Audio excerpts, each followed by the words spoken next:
Lamar Dawson out, Mark Coleman still out, and Abe Markowitz was limited, and Kyle Prater was out. Bryce Butler came out during practice. We're going to anticipate all those guys playing, and hopefully we'll get them back later in the week. You had said maybe you'd have some news about Armand Armstead today. Yeah, after meeting with everybody involved, everyone has come to the same conclusion. The best thing is to redshirt him right now, being this late in the season and having missed so much practice time and so much game time, and that's the best thing for his future. So, we'll look to the future for it. He's going to probably graduate, finish his degree this semester, and have him back next year. Did doctors clear him? I'm not really going to go into that. That's family business. Isn't it kind of not just family business? I mean, for you guys to know whether he's capable of playing or not? No, we medically, know. Medically, yeah, he's been cleared? We know whether he's not, but whether he is or he isn't, but that's not for you guys to know. If the family wants to tell you, that's their business. Does he have a chance to go pro if he wants to after this season? Sure, yeah, that's a decision they'll have to make as a family.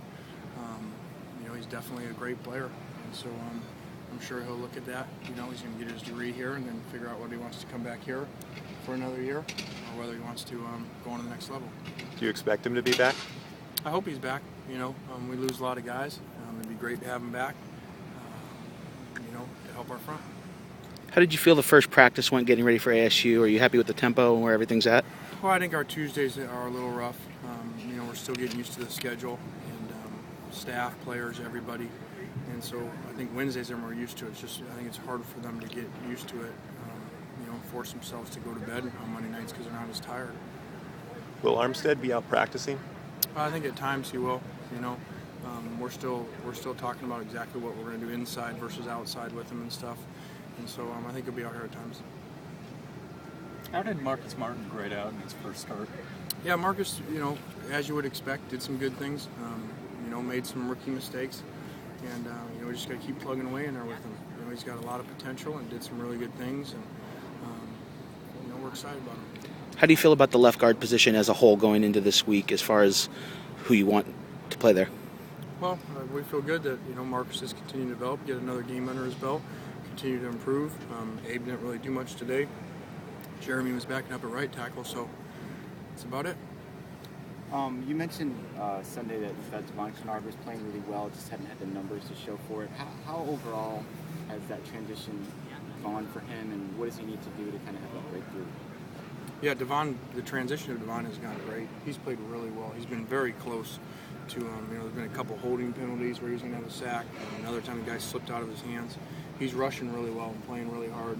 And, really feel great about our rotation right now. Obviously, we'd love for Armand to be in there, but the rotation that we've done, which is basically 3 inside guys and 3 outside guys, and I think nobody played over 43 or 44 plays in the game, which is why we were able to play at such a high level. And that's how we needed it to be as we move forward, to have enough depth to be able to continue to do that. You used the Wildcat, I want to say, 3 times in the game. It worked each time. What about Mark Tyler makes him effective in that formation? Well, I think in general what the Wildcat does is you get the ball with no distractions. A lot of times there's a motion guy, but he goes right away. And what you do is you're getting that ball back at 7.5 yards.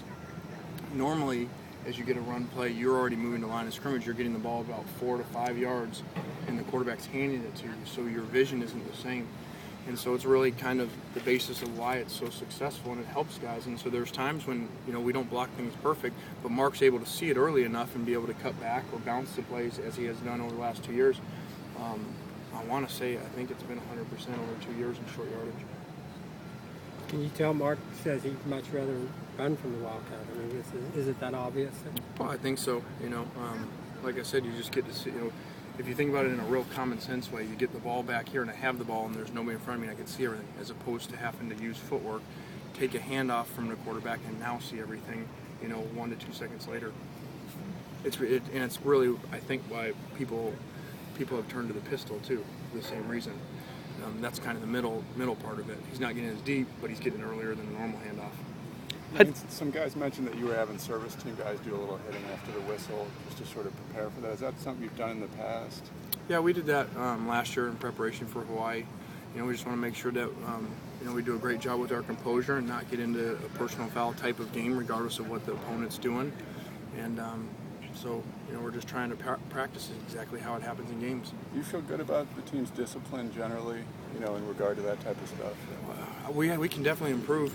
Every game there's been something that we've pulled out of the tape to show them. We've had a personal foul on special teams. We've had them on offense, and we had one on defense with Nick early on in, I think, the first game. So we just have to learn from those situations. We have to be composed all the time in all sports. In football, it happens all the time. The second guy a lot of times is the guy who gets caught. We actually should have had another one in the game on Matt Khalil, and we actually lucked out. The guy Matt hit late, hit our guy, and so we ended up being the benefit of a call there. So we've got to learn from those. We've got to stay composed. When emotions go up, we can't let our decision-making go down. DJ Morgan's fumbled in consecutive games and obviously didn't play very much as a result. What does he have to do to get himself back into the mix of things? Well, that's tough. You guys have been around here. If you do it, it's almost like, the guys in front of you, you got to wait for them to screw up again. It's just, unfortunate. Two carries like that, and not real big, huge hits. Put it on the ground, and so he's just got to keep working in practice and do the best he can and wait for his opportunity, just like Allen did last year. How do you prepare your O-line for a guy like Fontes? It's tough. We have Anthony Cesaro playing it for us right now, and he's the best guy we have on service, but we don't have anybody like him. They don't make too many 245-pound guys that can run like him. That's why he should definitely leave this year and go to the NFL. I'm sure he'll be taken in the top 10, so he'd be crazy to stay. It's hard, but so we do the best that we can, and he's a physical player. When he wants to turn it on, look out. Apart from him, how do you guys match up with them defensively compared to some of the teams that you've seen already, and same with your defense against their offense? Well, we do face a similar scheme, going on 3 weeks, 3 different games now with Minnesota, Syracuse, and Arizona State. Big over cover 4, aggressive safeties, very little under front teams. So we do have some background in it, but these players are another step. Great speed. I mean, it really is unbelievable to go through the injuries that they've gone through over the last 6 months, and then you watch the film and it still looks like they're the best guys in the country. It's phenomenal. They must have done a great job recruiting depth. I can't imagine losing. They've lost both corners. The safety has a concussion. The best defensive end, maybe in the conference. If you look at the voting for freshman of the year, out. And then what some say maybe the most productive of the linebackers. Their own coordinator said that at one time, out. And you still put on the film, and they're still, getting a bunch of 3 and outs and shutting people down. Matt was talking about road games and big road games, and he went back to the Ohio State game and said the absolute best thing that happened was that the buses had to go through Fraternity Row, and they got beer thrown on them and football. Are you going to look for Fraternity Row on your way into the stadium? No, you go into these environments, it's about composure. It's about not letting that get your emotions up. You can't get into any of that stuff, whether it's fans, whether it's players, whether it's noise, no matter what it is. And over the years, this has been the best program in the world at doing it. Went down to Auburn when they're number 1 in the country, in as wild as pregame atmosphere as you can imagine, and I think 23-0. And so we learned from those lessons. The Orange Bowl when Iowa fans were out there, and a lot of stuff thrown in our bus that day, breakable stuff, and our guys stayed composed and came out and played well. So this is a great test for us early on.